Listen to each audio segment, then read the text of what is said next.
Clemson Tigers battle the Alabama Crimson Tide. Touchdown! Two great football teams, and it's just the way it should be. Live from Santa Clara, California. Man, it's gonna be great, man. I can't wait. Clemson's road to the title. History will be made tonight behind me at Levi's Stadium. I'm Brad Freilich, live tonight in Santa Clara, California. Welcome to Road to the Title. Clemson and Alabama round 4. It's become one of the best postseason rivalries in college football history. Alabama won round 1 and won a national championship in 15. Clemson won round 2, won a national championship in 2016. A year ago, it was a semifinal game in the Sugar Bowl in New Orleans. Alabama won that, went on to win the national championship, and tonight they will meet for the 4th time in 4 years, and tonight a national championship is on the line. We have an entire team here in Santa Clara, California. Jeff Hart, who's covered this team for better than 20 years, and you had a chance to talk with one of Clemson's fan favorites who will play his final game here tonight. Yeah, absolutely, Brad. Great to be with you here this evening. Holly Rowe, who's a sideline reporter for ESPN, saying that her favorite player she's ever covered is a Clemson Tiger. How about that? And also talk about the mental part of the game here tonight. Unbelievable. And I got to talk to Nolan Turner, who his story is just inspiring. After losing his father, he is playing with the Clemson Tigers, and how he got here and the relationship with Dabo Swinney and his father, it's a story you won't forget. Definitely one that will give you chills. And I also caught up with freshman wide receiver Justin Ross. Coming out of high school, he was the #1 recruit in the state of Alabama. Now he is getting ready to face off against his hometown team in his debut in the national championship. We're going to be here with you live for the next hour, leading right up to kickoff of the national championship game. Then you can flip over and watch the game. But let's get to this matchup. Alabama and Clemson, both teams are 14-0 coming into this one. Both teams won their semifinal game. Clemson beat Notre Dame, blew them out in the Cotton Bowl. Alabama won the SEC, beat Oklahoma in the Orange Bowl, and one of these teams will make history tonight. They will be the first team in the modern era to finish the season 15-0 and win the national championship. These teams are so evenly matched. Both teams undefeated, both teams with top 5 scoring offenses, both teams with top 5 scoring defenses, and both of these rosters absolutely loaded with future NFL talent. Clemson with a program best 52 sacks this year, Alabama not far behind, and there's a mutual respect between the coaches. They say it's no surprise they meet again on this stage. This is what we all set out to do, 130 teams, and you have 2 teams that have the opportunity to compete on this stage, and we're thankful and blessed to have this moment. And you know, Alabama has been an unbelievable champion. When you play in a game like this, you expect to play against a great team, and Clemson's all of that. And our players are certainly looking forward to the challenge of playing against a really, really good team. Two coaches certainly do things in different ways, but there's no arguing with the results over the last several years. Clemson will be without All-American defensive tackle Dexter Lawrence for the national championship game. Lawrence, along with tight end Braden Galloway and offensive lineman Zach Giella, were ruled ineligible for the Cotton Bowl after testing positive for a banned substance called Ostarine. They're officially ineligible for tonight's game, but they were allowed to travel with the team to California, so they are here, but will not be able to play in the game tonight.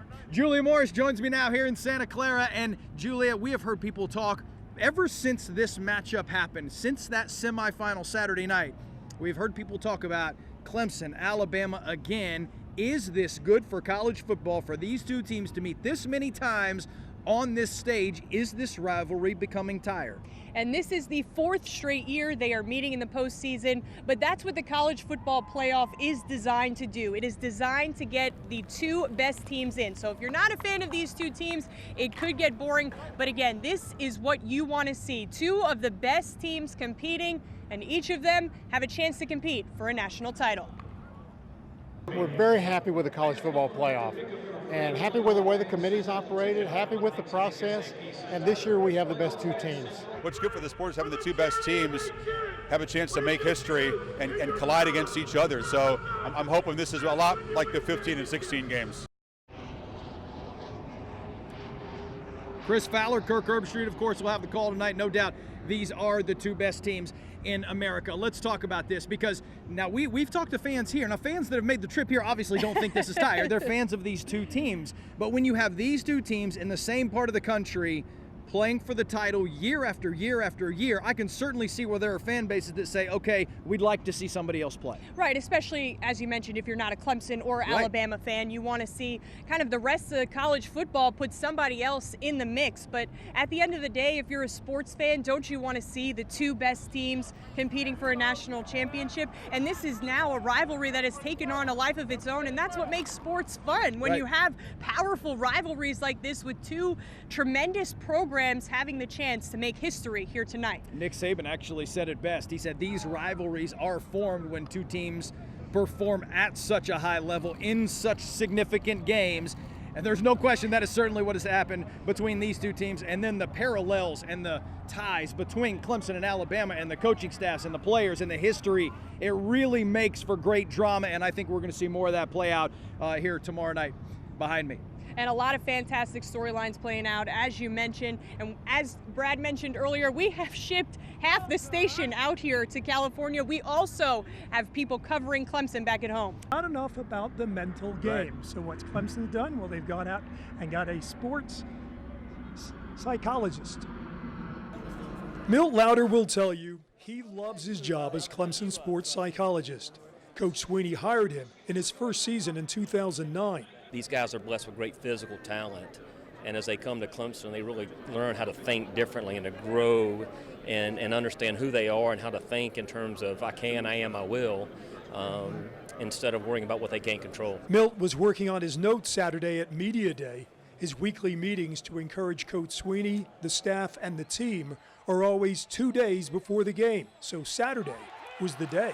It's kind of where we start transitioning from our physical and work on the field to kind of transitioning to our mental preparation. Dabo calls them moments with Milt. I really try to help the coaches. You know, they spend so much time thinking about how to develop their players that I just try to invest in them and spend some time on them. I believe that you can only lead others and coach others to the extent which you're able to coach yourself. Also spends a good bit of his time with special teams. It's really cool to see the growth that I've made mentally. Greg Hugel is the Tigers' place kicker. Regardless of how your kick goes, it's a one-kick season. You need to learn how to flush it, get past it, and focus completely on the next one. So Milt has helped me a lot with that, and really grateful. And wristbands to remind them to play free. Stands for focus, relax, engage, and enjoy. Watch a young group of young men who believe in themselves and focus each day to be the best that they can be is just a blessing. Yeah, he is important to that team big time, especially the special teams here. And I don't know, he just does a great job, not only with the players, but the coaches as well. And a lot of times we don't talk about the coaches either. They hunker down. They need some help. No question about it. And Dabo Sweeney has such high praise for what he's done for this team. Yeah. Tonight, there will be many Clemson players putting on the uniform for the last time. I'm talking about the seniors, and some fan favorites for Clemson will play their final game tonight. Plus, ESPN reporter Holly Rao has been in high praise for Clemson senior, calling him her favorite player to cover ever. You'll find out why straight ahead on our Road to the Title special.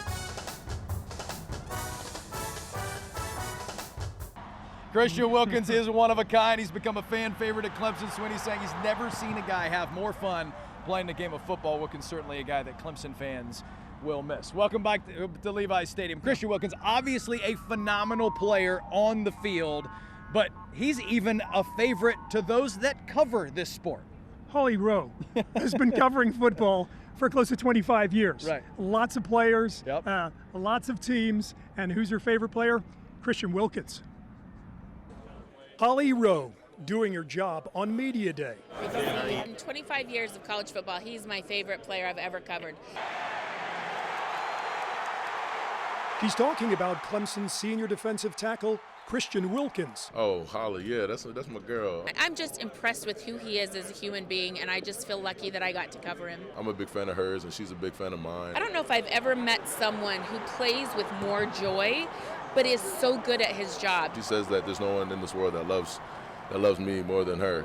She even told my mom that we just have a good relationship, and it's always a good time when we see each other. Wilkins says they got close his sophomore year after the Tigers won the national championship his freshman year. She'd come around, obviously, to cover games and stuff like that, so we started to build a little relationship. And closer since. That's really special to me. I mean, just to think, like, well, she's been doing this for so long, and not only that, like, there's been so many good players, like, obviously, and so many good players and so many good people who she probably covered, or she's probably been around. A bond likely beyond college. It's a feeling that I just haven't had before on the sidelines, like, oh my gosh, this kid is a piece of work and delightful, and I just love watching him. I think many would agree with her, don't you think? I think piece of work describes Christian Wilkins to a T. Just a guy, but here's the thing. He has so much fun doing what he does, and it's easy to see, and that's so refreshing, considering the grind that it is to play football at that level. She nailed it. Yeah. Joy. He is all about joy. No question about it. Christian Wilkins, a guy that has a future in the NFL, a guy that's going to be a high-round draft pick, but a guy that said he wants to soak up every moment of what's going on here. He'll be missed so much, Moni. No question about it. That's good. I knew John Sesserich wasn't getting off the air without giving us a prediction. John, thanks so much. And yes, beautiful weather today. We are certainly thankful for that. Okay, one thing to watch for here as we wrap things up and get ready for kickoff. Hoping that Hunter Renfrow goes out in a big way. He's been so good for Clemson. Hey, I say John Sesserich knows weather and he knows football. I'm going to go with what John said. Clemson's going to win this. I think that Trevor Lawrence, the guy to watch for, obvious story, just to see how the freshman responds in this big moment. Thank you guys so much. In just a moment, you can turn the channel and go watch that game. It will not be right here. The game will be tonight on ESPN. We've had a blast all weekend long covering. I hope you've enjoyed our coverage from home as we get you ready for the national championship game. It is Clemson, Alabama, round 4. For Jeff Hart, Nigel Robertson, and Julia Morris, Pete Poole's behind the camera. I'm going to say his name anyway because he's done a fantastic job out here. I'm Brad Fralick. Enjoy the game tonight. If Clemson wins, we'll be back on live with reaction not long after it's over. Have a great one.